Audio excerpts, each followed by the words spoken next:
नमस्कार। आज एक इम्पॉर्टेंट विषय लिया हमने जिसका नाम है accidental insurance on debit card holder. अगर मान लीजिए किसी का एक्सीडेंटली डेथ हो जाती है, अब वो किसी न किसी बैंक का कस्टमर है, चाहे वो SBI हो, चाहे वो PNB हो, HDFC हो, किसी न किसी बैंक का अगर वो कस्टमर है तो नो डाउट उनका किसी न किसी तरह का एक डेबिट कार्ड इशू हुआ रहता है। चाहे वो डेबिट कार्ड रुपे कार्ड हो, चाहे मास्टर कार्ड हो, चाहे वीज़ा कार्ड हो। अब इसमें ज़्यादातर लोगों को ये नहीं पता होता है कि इस डेबिट कार्ड पे उनका एक्सीडेंटल इंश्योरेंस भी होता है, जिसको मैं आज चर्चा का विषय बनाया हूँ कि यानी अगर मान ली एक्सीडेंटली किसी पर्सन की डेथ हो जाती है और वो किसी बैंक का कस्टमर है, कस्टमर के साथ साथ उनके पास ATM कार्ड भी है या था। अगर ATM कार्ड है तो उनका एक्सीडेंटल इंश्योरेंस होता है।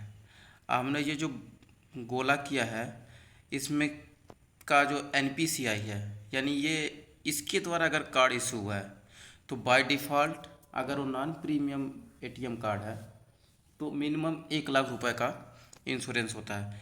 अगर वो प्रीमियम डेबिट कार्ड है जो NPCI जिसे रुपए कार्ड बनाया, NPCI ने रुपए कार्ड को बनाया है, और अगर ऐसा है तो 2 लाख तक का एक्सीडेंटल इंश्योरेंस होता है।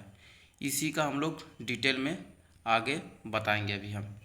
अब इंश्योरेंस का क्या मतलब, एक्सीडेंटल इंश्योरेंस या permanent total disability. Accidental insurance सबको पता है, परमानेंट टोटल डिसेबिलिटी मतलब वो किसी काम के लायक कब नहीं है, मतलब वो हमारी भारतीय अर्थव्यवस्था में किसी तरह का उनका योगदान नहीं होता है, तो उनको परमानेंट टोटल डिसेबिलिटी बोलते हैं, जो डिसाइड करेगा CMO। अब अगर आगे बात करें तो क्या ATM कार्ड मात्र होने से हम इंश्योरेंस अमाउंट के एलिजिबल हो जाएंगे? ऐसा नहीं है, कुछ बेसिक क्राइटेरिया है। जैसे अगर रुपे कार्ड है और ट्रांजैक्शन 90 दिन, यानी जिस दिन एक्सीडेंटली डेथ हुई है उससे 90 दिन पहले भी अगर उस ATM से ट्रांजैक्शन हुआ है तो वो व्यक्ति या उसको नॉमिनी इंश्योरेंस के लिए एलिजिबल हो जाता है। अगर वो डेबिट कार्ड प्रीमियम नहीं है तो अब मान लीजिए अगर ऐसा व्यक्ति है जिसका एक्सीडेंटली डेथ हुई है और उनके पास प्रीमियम डेबिट कार्ड है, जैसे रुपए प्लेटिनम डेबिट कार्ड है, तो 45 दिन पहले उस ATM कार्ड से उनका ट्रांजैक्शन होना चाहिए।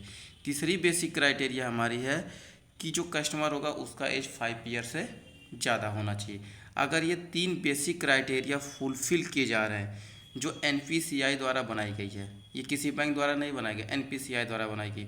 अगर ये तीनों बेसिक क्राइटेरिया फुलफ़िल की जा रही है तो वो पर्सन के नॉमिनी या उसके डिपेंडेंट इस इंश्योरेंस अमाउंट के लिए एलिजिबल हो जाएंगे। अगर प्रीमियम डेबिट कार्ड है तो 45 डेज प्रायर उस ATM कार्ड का यूज होना चाहिए, और नॉन प्रीमियम डेबिट कार्ड है तो 90 दिन पहले यूज होना चाहिए।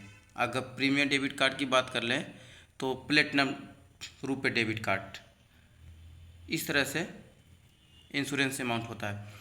अमाउंट, अब अगला इसमें जो बताना है हमको, amount of personal accident death insurance RuPay card. हमने ऑलरेडी पहले बताया कि अगर non premium RuPay debit card है तो 1 लाख रुपए तक का इंश्योरेंस अमाउंट है, और अदर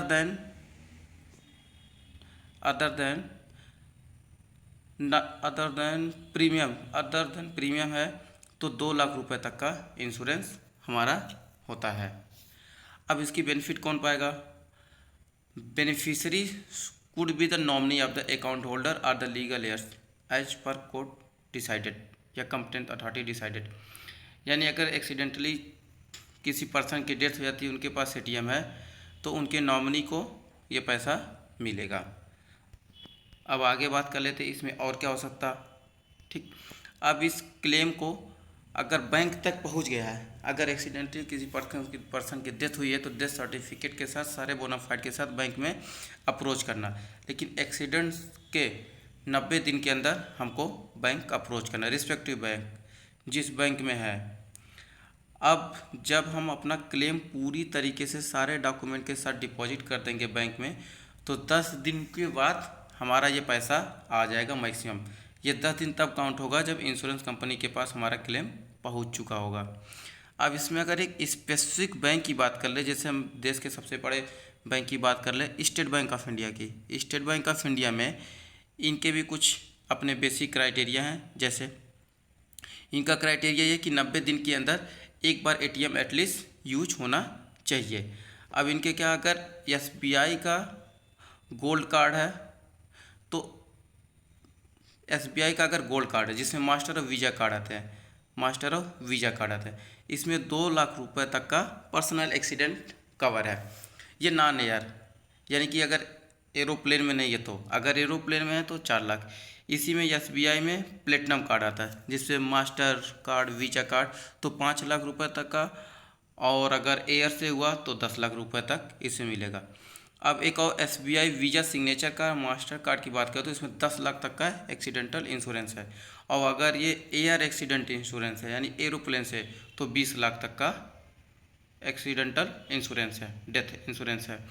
लेकिन कंडीशन है अगर वो एयर से है तो जो टिकट एयर का हमारा बनवाया गया था वो इसी एटीएम कार्ड या इसी डेबिट कार्ड से यूज होना चाहिए।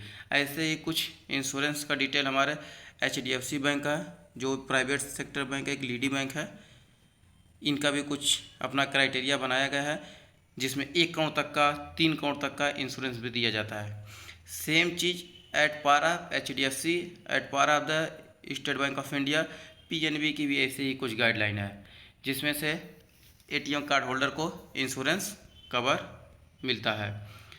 अगर आपको ज़्यादा डिटेल देखना है तो ये लिंक नीचे दिया गया है, इसमें क्लिक कर सकते हैं। अब अगर किसी की हुआ है एक्सीडेंटली इंश्योरेंस, भगवान ना करे किसी का हो, तो डेबिट कार्ड के हिसाब से वो इसका पेमेंट बैंक में अप्रोच करके ले सकता। अगर किसी के पास 4-5 एटीएम कार्ड है, इसका ये मतलब नहीं कि उनको 4 से 5 बार पैसा मिलेगा। एक एटीएम कार्ड पे पूरे उस एक ही एटीएम कार्ड पे पैसा मिलेगा। ऐसा कि नहीं बैंक ऑफ बड़ौदा में तो वहाँ से 2 लाख रुपए मिलेगा, एसबीआई में तो वहाँ से मिलेगा, किसी एक पे ही मिलेगा। Thank you.